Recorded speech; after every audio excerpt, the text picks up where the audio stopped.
स्वागत है आपका एच एजुकेशन हिंदी में। इस वीडियो में हम लोग मार्केट सेगमेंटेशन के इंपॉर्टेंस को पढ़ेंगे और साथ ही साथ मार्केट सेगमेंटेशन के अलग अलग लेवल्स को जानेंगे। मार्केट सेगमेंटेशन एक ऑप्शनल एक्टिविटी नहीं रह गया है, बल्कि एक नेसेसरी एक्टिविटी हो गया है। मार्केट सेगमेंटेशन कंपनी को कस्टमर्स को समझने में हेल्प करता है और साथ ही साथ मार्केट से जुड़ा अंडरस्टैंडिंग को डेवलप करने में भी हेल्प करता है। आगे मार्केट सेगमेंटेशन कंपनी को मार्केट में आ रहे बदलाव को भी समझने में हेल्प करता है और साथ ही साथ कंपनी को चेंजेस के हिसाब से एडजस्ट करने में भी हेल्प करता है, जिससे कंपनी को ग्रो करने में आसानी होती है। तो हम लोग यह कह सकते हैं कि मार्केट सेगमेंटेशन कंपनी के लिए बहुत इंपॉर्टेंट होता है, बहुत बेनिफिशियल होता है। तो चलिए आगे बढ़ते हैं और मार्केट सेगमेंटेशन के इंपॉर्टेंस या बेनिफिट्स को पढ़ते हैं। पहला इंपॉर्टेंस या बेनिफिट है focus on customers. Market segmentation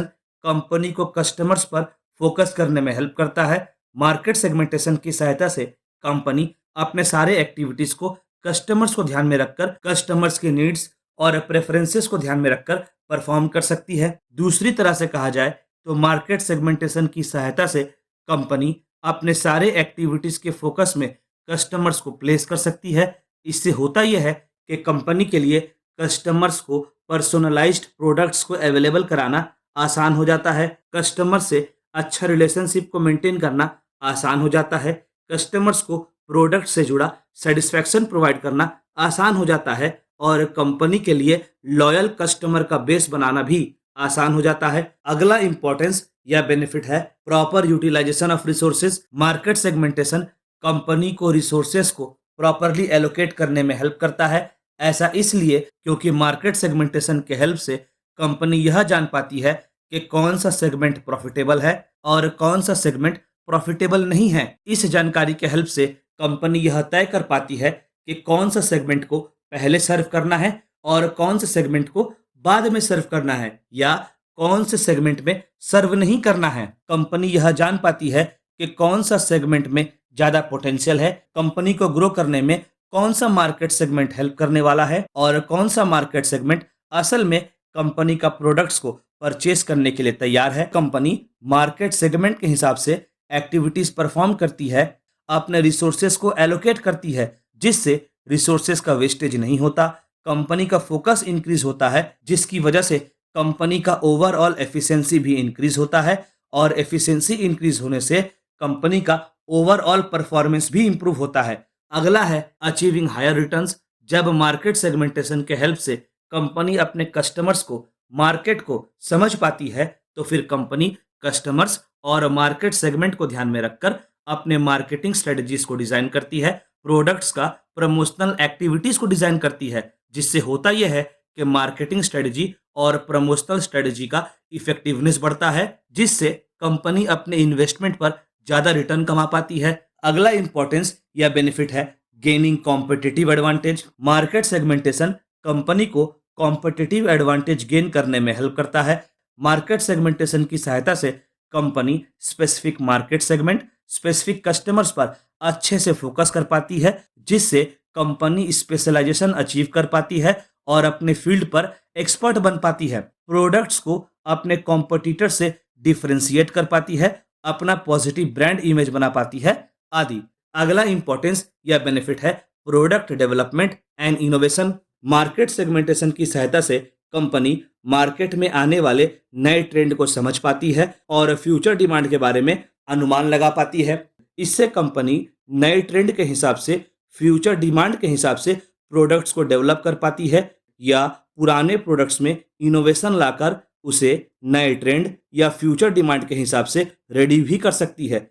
अच्छा, जैसा कि हम लोग जानते हैं, मार्केट सेगमेंटेशन एक एसेंशियल स्ट्रेटजी होता है जो कंपनी को अपने कस्टमर्स तक पहुंचने में हेल्प करता है, अपने मार्केट सेगमेंट को आइडेंटिफाई करने में हेल्प करता है और प्रॉपर मार्केटिंग स्ट्रेटजी को डेवलप करने में भी हेल्प करता है। अलग अलग मार्केट सेगमेंटेशन के लेवल को प्रॉपरली यूज करने से कंपनी को कॉम्पिटिटिव एडवांटेज मिलता है और कंपनी अपने प्रोडक्ट से जुड़ा कस्टमर को प्रॉपर सेटिस्फेक्शन प्रोवाइड कर सकता है। मार्केट सेगमेंटेशन के अलग अलग लेवल्स को समझने से कंपनी टारगेट कस्टमर्स के हिसाब से अलग अलग मार्केटिंग प्लान को बना सकती है और प्रॉपर ग्रोथ अचीव कर सकती है। आमतौर पर मार्केट सेगमेंटेशन का फॉलोइंग लेवल्स होता है। पहला, मास मार्केटिंग। मास मार्केटिंग में एक ही मार्केटिंग स्ट्रेटेजी के सहारे पूरे मार्केट में प्रोडक्ट का मार्केटिंग किया जाता है।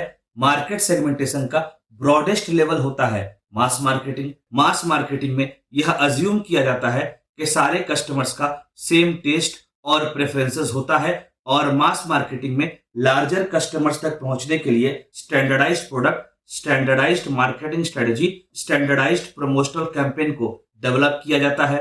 मास मार्केटिंग में यह अज्यूम किया जाता है, यह मान लिया जाता है कि सारे कस्टमर्स का सेम टेस्ट और प्रेफरेंसेस होता है। यहाँ पर स्टैंडर्डाइज से मतलब हुआ मार्केट में एक ही प्रकार का product, marketing strategy, promotional campaign को डिजाइन करना। मास मार्केटिंग में पूरे मार्केट को कस्टमर्स के टेस्ट, प्रेफरेंसेस, नीड, एज आदि के आधार पर नहीं बांटा जाता है। मास मार्केटिंग में मास प्रोडक्शन, मास डिस्ट्रीब्यूशन और मास प्रमोशन जैसे एक्टिविटीज देखे जा सकते हैं, और मास मार्केटिंग में कंपनी को ज्यादा मार्केट मिलने का, ज्यादा सेल्स मिलने का, ज्यादा प्रॉफिट मिलने का संभावना रहता है। भले ही मास मार्केटिंग कॉस्ट इफेक्टिव होता है, पर आज के समय में यह लेवल ज्यादा पॉपुलर नहीं है, क्योंकि आज के समय में मार्केट पर्सोनलाइजेशन की ओर बढ़ रहा है। अगला है सेगमेंट मार्केटिंग। सेगमेंट मार्केटिंग में पूरे मार्केट को डेमोग्राफी के आधार पर, लोकेशन के आधार पर, साइकोग्राफी के आधार पर, कस्टमर्स के बिहेवियर के आधार पर मार्केट को छोटे छोटे सेगमेंट्स में डिवाइड किया जाता है। और यह कहना गलत नहीं होगा कि सेगमेंट मार्केटिंग में मार्केट को कस्टमर्स के नीड्स और रिक्वायरमेंट्स के आधार पर बांटा जाता है। सेगमेंट मार्केटिंग यह मानता है कि अलग अलग कस्टमर्स के नीड्स और प्रेफरेंसेस अलग अलग होते हैं, और उन नीड्स और प्रेफरेंसेस को आइडेंटिफाई करके कंपनी कस्टमर्स की नीड्स और प्रेफरेंसेस के हिसाब से मार्केटिंग स्ट्रेटेजी को, प्रोडक्ट को डेवलप कर सकती है, ताकि कस्टमर्स के नीड्स और रिक्वायरमेंट्स फुलफिल हो सके। सेगमेंट मार्केटिंग में प्रोडक्ट कस्टमाइजेशन पर ध्यान दिया जाता है। अगला, नीश मार्केटिंग। नीश मार्केटिंग में पूरे लार्ज मार्केट का स्मॉल स्पेशलाइज्ड सेगमेंट पर फोकस किया जाता है। कंपनी अपने फोकस को नैरो डाउन करके स्पेशलाइज्ड प्रोडक्ट बना सकती है, कस्टमर से अच्छा रिलेशनशिप को डेवलप कर सकती है, और अपने लिए लॉयल कस्टमर्स को बिल्ड कर सकती है। नीश मार्केटिंग की सहायता से कंपनी स्पेसिफिक मार्केट सेगमेंट में कॉम्पिटिटिव एडवांटेज भी गेन कर सकती है, और नीश मार्केटिंग की सहायता से कंपनी अपने कॉम्पिटिटर से अलग अपना पॉजिटिव इमेज बना सकती है। अगला है लोकल मार्केटिंग। लोकल मार्केटिंग के लेवल में कंपनी किसी पर्टिकुलर लोकेशन को ध्यान में रखकर अपने मार्केटिंग एफर्ट्स को डिजाइन करती है, ताकि पर्टिकुलर लोकेशन के कस्टमर्स का प्रेफरेंसेस और कैरेक्टरिस्टिक्स के हिसाब से प्रोडक्ट्स को डिलीवर किया जा सके। लोकल मार्केटिंग में कंपनी यह अच्छे से समझती है कि कस्टमर्स पर लोकल कल्चर्स और कस्टम्स का प्रभाव पड़ता है, तो इसी बात को ध्यान में रखकर कंपनी अपने products, pricing, promotion, distribution channel और मार्केटिंग स्ट्रेटजी को लोकल मार्केट के हिसाब से ढालने का प्रयास करती है। अगला है इंडिविजुअल मार्केटिंग। इंडिविजुअल मार्केटिंग को 1-to-1 मार्केटिंग भी कहते हैं। इसमें कंपनी प्रोडक्ट या सर्विस को इंडिविजुअल कस्टमर के प्रेफरेंसेस, बाइंग बिहेवियर और कैरेक्टरिस्टिक्स के हिसाब से डेवलप करती है। इंडिविजुअल मार्केटिंग में प्रत्येक कस्टमर पर फोकस किया जाता है, प्रत्येक कस्टमर को यूनिक माना जाता है, और प्रत्येक कस्टमर्स को पर्सनलाइज्ड प्रोडक्ट्स प्रोवाइड करने का प्रयास किया जाता है। इसके लिए कंपनी कस्टमर से जुड़ा जरूरी जानकारी भी इकट्ठा करती है।